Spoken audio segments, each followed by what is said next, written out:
رسول اللہ صلی اللہ تعالیٰ علیہ وسلم کی آمد کا وقت آ رہا ہے۔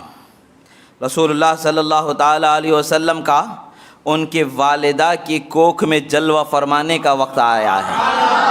ان کے والدہ کی کوکھ میں جلوہ فرمانے کا وقت آ گیا ہے۔ اور وہ حال کیسا ہے؟ حضرت امام ابو نعیم کس سے روایت کرتے ہیں؟ فرماتے ہیں، حضرت روایت فرماتے ہیں، ایک روایت ہے، وعن شداد ابن اوس ان رجلا من بنی عامر سأل رسول اللہ صلی اللہ علیہ وسلم۔ شداد ابن اوس فرماتے ہیں کہ ایک شخص بنی عامر کا رسول اللہ صلی اللہ تعالیٰ علیہ وسلم سے پوچھتا ہے، اے ما حقیقت و امریکہ، اے اللہ کے رسول آپ کے معاملے کی حقیقت کیا ہے، یہ ذرا بتائیں، سنو میری شان کیا ہے۔ انی دعوت ابی ابراہیم، میں ابراہیم علیہ السلام کی دعوت دعا ہوں جو انہوں نے کعبۃ اللہ میں مانگی تھی۔ ربنا وابعث فیہم رسولا، وہ میری ہی لیے دعا مانگی تھی، مجھے ہی بھیجے جانے کی دعا مانگی تھی۔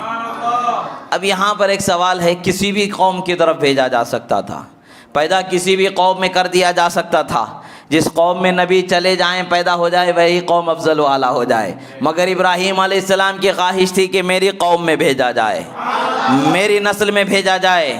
اور بھی انبیاء ہیں بہت سارے، ان کے ساتھ بھیجا جا سکتا تھا، مگر ابراہیم علیہ السلام کی خواہش کہ میری نسل میں بھیج دے پروردگار، میری قوم میں بھیج دے پروردگار۔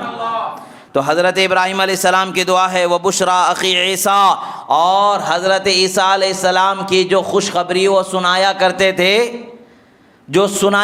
تھے کہ میرے بعد نبی آنے والے ہیں، احمد جن کا نام ہے، وہ سنایا جانے والا بشرا، وہ سنائے جانے والی بشارت خوشخبری میں ہی ہوں۔ وَأَنِّي كُنْتُ وَأَنَّهَا، فرماتے ہیں کہ میری والدہ نے جب مجھے اپنی کوکھ میں لیا تو حال کیا ہوا؟ حضرت امام ابو نعیم فرماتے ہیں کہ ان ابن عباس رضی اللہ تعالیٰ عنہما قال کان من دلالت حمل آمنہ برسول اللہ صلی اللہ تعالیٰ علیہ وسلم ان کل دابت لقریش نطقت تلک اللیلہ، یعنی جب رسول اللہ صلی اللہ تعالیٰ علیہ وسلم کا نور مبارک حضرت بی بی آمنہ کے بطن مبارک میں جلوہ فرما ہوا، اس دن قریش کے جتنے جانور تھے تمام جانوروں کو اللہ تعالیٰ نے زبان عطا فرما دی۔ فرماتے وقالت حمل برسول اللہ صلی اللہ علیہ وسلم ورب الکعبہ وہو امام الدنیا وسراج اہلہا، فرماتے ہیں ورب الکعبہ، فرماتے ہیں یہاں پر بیان فرماتے ہیں کہ اللہ تبارک و تعالیٰ نے تمام جانوروں کو زبان دے دی کہ وہ اس رات، جس رات حضرت بی بی آمنہ کے کوکھ میں نور مصطفیٰ منتقل ہو گیا، اس وقت پر تمام جانوروں کو پتہ چل گیا کہ آج نور مصطفیٰ حضرت آمنہ کے بطن میں جلوہ فرما چکا ہے۔ اور اس نور مصطفیٰ کے جلوہ فرمائی کا بیان زبان حال سے وہ جانور دیتے ہیں، کہتے ہیں رب کعبہ کی قسم حضرت آمنہ اب حمل سے ہو گئی ہیں، امام دنیا اور امام دنیا والوں کے لیے جو روشنی کا چراغ ہے جسے سراجم منیرہ رب تعالیٰ نے بنایا ہے، وہ جلوہ فرما آمنہ کے کوکھ میں ہو چکے ہیں۔ فرماتے ہیں اس وقت پر دنیا میں کسی بادشاہ کا کوئی تخت ایسا باقی نہیں بچا جو اوندھا نہ گرا ہو، دنیا میں کسی بادشاہ کا تخت ایسا نہیں باقی بچا کہ جو اس حالت میں ہو اوندھا گر گیا۔ اس لیے بتایا جا رہا ہے کہ اے تخت والو سنو، تخت پر بیٹھ کر کے تم بادشاہ نہیں بنے ہو، بادشاہ وہ ہے جو تمہارے تختوں کو پلٹ دینے والا بنا کر کے پیدا کیا گیا۔ رسول اعظم صلی اللہ علیہ وسلم سید العالمین ہیں، سید الانبیاء ہے، اللہ تعالیٰ نے انہیں دنیا کو ان کے اشاروں پر عطا فرما دیا۔ ارے دنیا کی کیا حقیقت ہے؟ آسمان کو روشنی دینے والا، دنیا کو روشنی دینے والا سورج ان کے اشاروں پر فرما دیا گیا، چاند کو ان کے اشاروں کا غلام بنا دیا گیا، وہ نبی سرور کون و مکان تشریف لا رہے ہیں۔ پھر فرماتے ہیں اور جو جانور تھے مشرق سے مغرب کی طرف، مغرب سے مشرق کی طرف ایک دوسرے کو خوشخبری سناتے ہوئے دوڑ رہے ہیں۔ اور آج ہم خوشخبری سنائیں تو بدعت و شرک ہو جاتا۔ تعجب کی بات ہے کہ آج ہم اگر خوشخبری سنائیں، بھئی مبارک ہو رسول اللہ کا میلاد آ رہا ہے، آج ہی کے دن رسول اللہ دنیا میں تشریف لائے، اللہ تعالیٰ نے ہمیں ان کا امتی بنایا، وہ آئے تو ہمیں ہدایت ملی، وہ آئے تو ہمیں قرآن ملا، وہ آئے تو ہمیں خدا کی معرفت ملے، وہ آئے تو ہمیں توحید کیا ہے سمجھ میں آیا۔ توحید کو بتانے والے کون ہیں؟ مصطفیٰ پیارے صلی اللہ علیہ وسلم۔ اگر مصطفیٰ نہ ہوتے تو ہم توحید کو کیا سمجھ پاتے؟ وہ صدقہ ان کا ہے جو ہمیں اللہ نے بخشا ہے، ان کی آمد ہی کا تو صدقہ ہے۔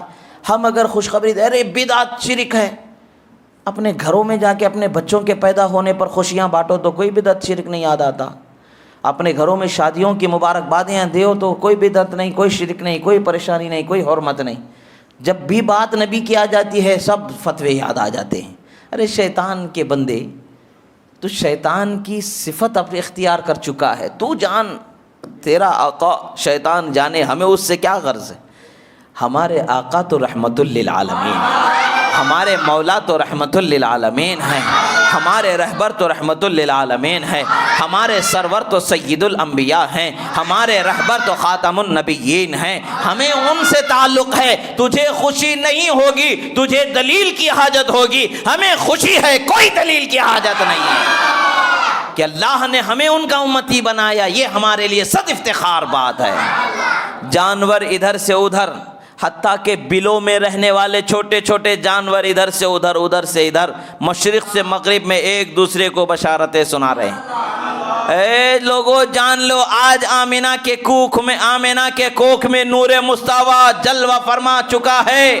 اب ان قریب 9 مہینوں کے بعد رحمت للعالمین دنیا میں جلوہ فرمانے والے ہیں، دنیا میں تشریف لانے والے ہیں، عالم کو ہدایت سے منور کرنے والے ہیں، عالم کو خدا کی وحدانیت سے روشناس کرانے والے، عالم کو توحید کا سبق دینے آنے والے ہیں۔ یہ ہم اسی لیے خوشی مناتے ہیں کہ توحید بتانے والے نبی آنے والے آ چکے، یہ خوشی ہے، آنے والے ہیں، یہ خوشی ہے، ہر لمحہ خوشی ہی خوشی ہے۔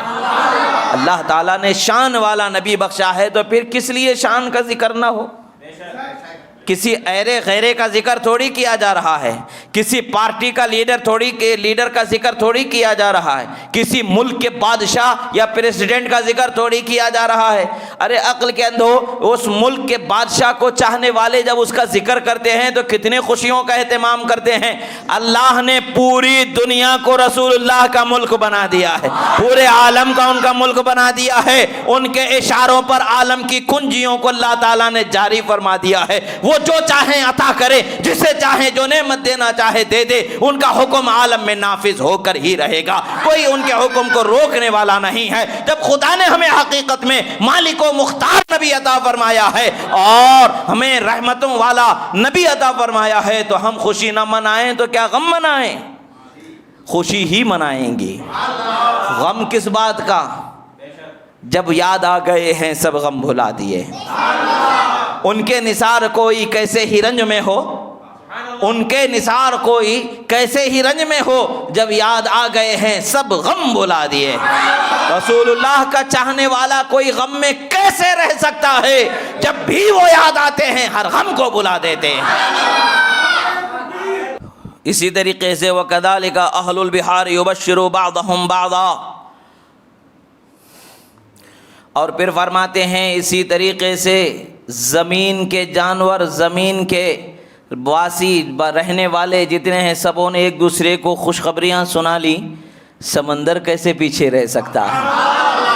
تو روایت میں آتا ہے کہ سمندر کے رہنے والے بھی اس کونے سے اس کونے میں جا کر کے بشارتیں سنا رہے ہیں۔ لوگوں، اے سمندر کے رہنے والی مخلوق سنو، جن کے صدقے میں تمہیں ہمیں سمندر کو جہاں کو پیدا کیا گیا، وہ نبی آخر الزمان جن کی آمد کا مجدہ آدم علیہ السلام سے لے کر کے عیسیٰ علیہ السلام تک کے ہر نبی کی زبانی سنایا گیا، وہ نبی دنیا میں جلوہ فرما ہونے والے ہیں۔ اب ان کا وجود ان کی والدہ کے کوکھ میں جلوہ فرما چکا، اب وہ جلوہ فرمانے والے ہیں، کچھ ہی لمحے ہیں، کچھ ہی مہینے ہیں، وہ آنے والے ہیں۔ پھر اسی طریقے سے وَلَهُ فِي كُلِّ شَهْرٍ مِّن شُهُورِ حَمَلَهُ، فرماتے یہ حال کیا تھا؟ ایک مرتبہ کا نہیں، ہر مہینے ایک دوسرے کو بشارتیں دیتے تھے. جتنے مہینے والدہ کی کوکھ میں رہے ہر مہینے بشارت دے رہے ہیں. عقل کے اندھو، جب سمندر کے مخلوق، زمین کی مخلوق، جانوروں کو اتنا شعور ہے، رسول اللہ کی آمد پر ایک دوسرے کو خوشیاں دینا. عقل والا اللہ نے انسان کو بنایا ہے، ہوش والا انسان کو بنایا ہے. اشرف مخلوقات، دوسری مخلوق سے زیادہ علم اور عقل، فہم، فراست اللہ نے بخشا ہے. تو کیا یہ اس کا حق نہیں کہ نبی کی آمد پر خوشیاں منایا جائیں، خوشیوں کا اہتمام کیا جائے، ایک دوسرے کو خوشیوں کی مبارکباد پیش کی جائے؟ اس کی مبارکباد پیش نہ کریں تو پھر کس چیز کی مبارکباد پیش کریں گے؟ کسی ملک کے کسی بادشاہ کے تخت نشین ہونے کی مبارکباد دیں گے؟ وہ کیا فائدہ تمہیں؟ تمہاری دنیا ہی بننے والی ہے. وہ چند ٹکڑے پھینک دے گا، اس کو بھی جو ٹکڑے ملے ہیں وہ میرے مصطفیٰ کے صدقے میں ملے. تمہیں بھی جو ملنا ہے وہ میرے مصطفیٰ کے صدقے میں ملنا. کائنات کو جو ملنا ہے وہ مصطفیٰ کے صدقے میں ملنا. تو جن کے صدقے میں سب کچھ ملنا ہے ان سے رشتہ کیوں نہیں جوڑا جائے؟ ان سے کیوں اپنے تعلق کو نہ جوڑا جائے؟ اگر ہم ان سے جڑ گئے تو پھر کسی سے جڑنے کی حاجت نہیں. ان سے ہمارا تعلق ہو گیا، وہ فرما دیں کہ یہ میرا ہے تو بس. وہ فرما دیں کہ یہ میرا ہے تو دنیا میں بھی ان کے ہیں، قبر میں بھی ان کے ہیں، حشر میں بھی ان کے ہیں، جنت میں بھی ان کے، ہر جگہ کامیاب ہیں. پھر اس کے بعد فرماتے ہیں نداء فی الارض و نداء فی السماء. ایک زمین میں اور ایک آسمان میں ہر مہینے ندا کی جاتی تھی کہ یعنی ان ابشروا فقد آنا ان یظہر ابو القاسم میمونا مبارکا. فرماتے ہیں سنو اے لوگو، خوشیاں مناؤ، مبارکبادیاں پاؤ کہ کچھ ہی قریب، کچھ ہی دنوں بعد ابو القاسم دنیا میں تشریف لانے والے، محمد عربی دنیا میں تشریف لانے والے. آسمانوں میں ندا ہو رہی ہے، زمینوں میں ندا ہو رہی ہے، اور آج ہم خوشیاں نہ منائیں؟ سوچنے کی بات ہے نا، سمجھنے والی بات ہے کہ خوشی نہ منائیں تو کیا غم منائیں؟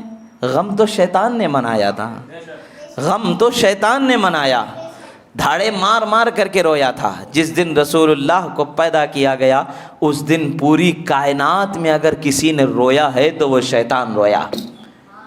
شیطان بہت ہی کم مرتبہ رویا.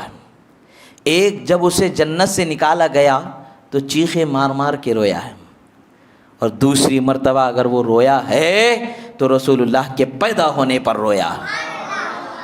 یعنی اس کو بھی احساس ہے کہ میں نے اپنی ضد سے کیا کیا گنوا دیا، اپنی انا کو لے کر کے کیا کیا گنوا دیا. کم سے کم اس کو تو احساس ہے، اتنا احساس ان کو بھی نہیں ہے.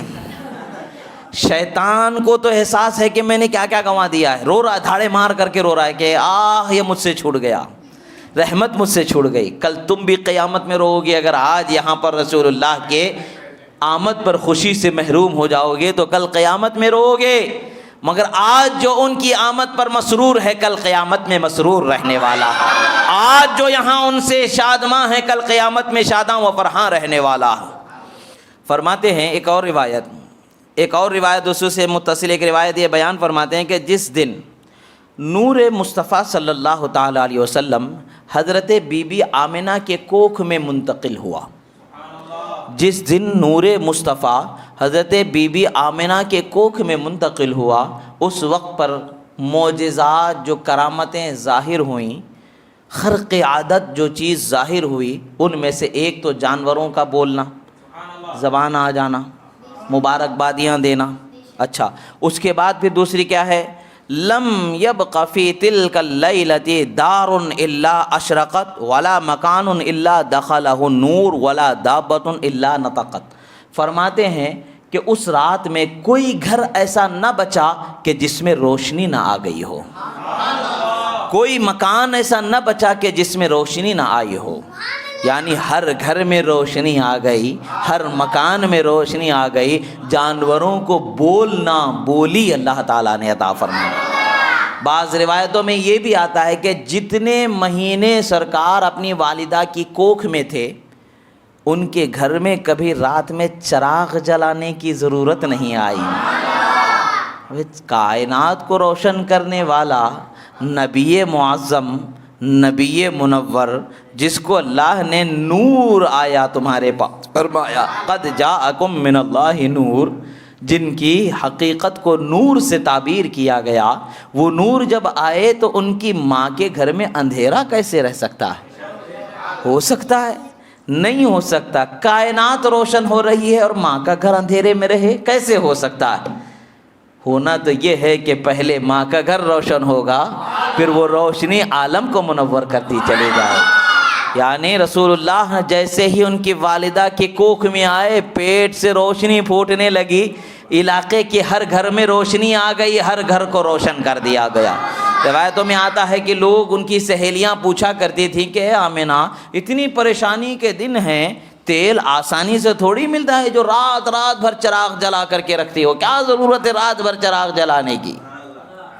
ضرورت ختم ہو جائے، کھانا پینا ہو جائے تو چراغ بجھا دیا کرو، خاموخواہ کہ رات بھر تیل جلا کر کے فائدہ کیا ہے جب کہ تم کو سو جانا ہے، اس روشنی سے کوئی فائدہ پانا ہے۔ حضرت بی بی آمنہ فرماتی ہیں جب سے میری کوکھ میں اللہ نے میرے بیٹے کو جلوہ فرمایا ہے، اس وقت سے لے کر کے آج تک کبھی رات میں چراغ جلانے کی ضرورت ہی نہیں آئی۔ یعنی گویا کہ دنیا کو بتایا جا رہا ہے اندھیروں میں اجالا بن کر کے جسے بھیجا جانے والا ہے، اندھیروں کو اجالا کیا ہوتا ہے جسے بتایا جانے والا ہے، جس کے ذریعے علم آنے والا ہے، وہ آخری نبی محمد عربی ماں کی کوکھ میں جلوہ فرما ہے۔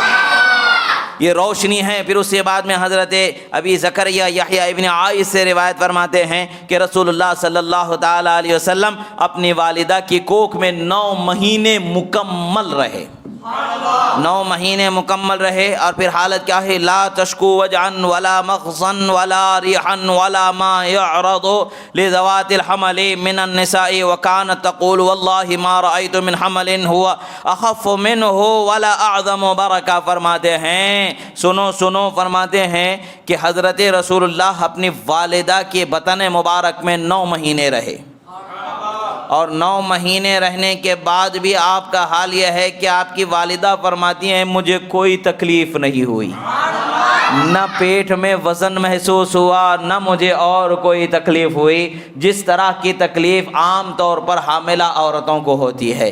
کسی کے پیر پھول جاتے ہیں، کسی کے کمر میں درد، تو کسی کے پیٹ میں درد، تو کسی کے بدن میں درد، تو کسی کو اٹھنا دشوار، تو کسی کو بیٹھنا دشوار، تو کسی کو لیٹنا دشوار۔ یعنی تکلیف سہ کر کے ایک ماں 9 مہینے تک تکلیف برداشت کر کے ایک بچے کو جنم دیتی ہے۔ یہی وجہ ہے کہ ماں کا بہت بڑا درجہ۔ مگر فرماتے ہیں کہ جو سارے عالم کو راحت دینے والا نبی ہے، جس کے وجود سے رحمت ملنے والی ہے، وہ اپنی ماں کی کوکھ میں اور ماں کو تکلیف ہو جائے، یہ کیسے ہو سکتا ہے؟ رسول اللہ اپنی ماں کی کوکھ میں ہیں، گویا کہ رسول اللہ ان کو راحت پہنچا رہے ہیں۔ ان کی والدہ فرماتی ہیں کوئی تکلیف مجھے میسر نہیں ہوئی، یہاں تک کہ آپ دنیا میں تشریف لائے وہ بھی مجھے کوئی تکلیف میسر نہیں ہوئی۔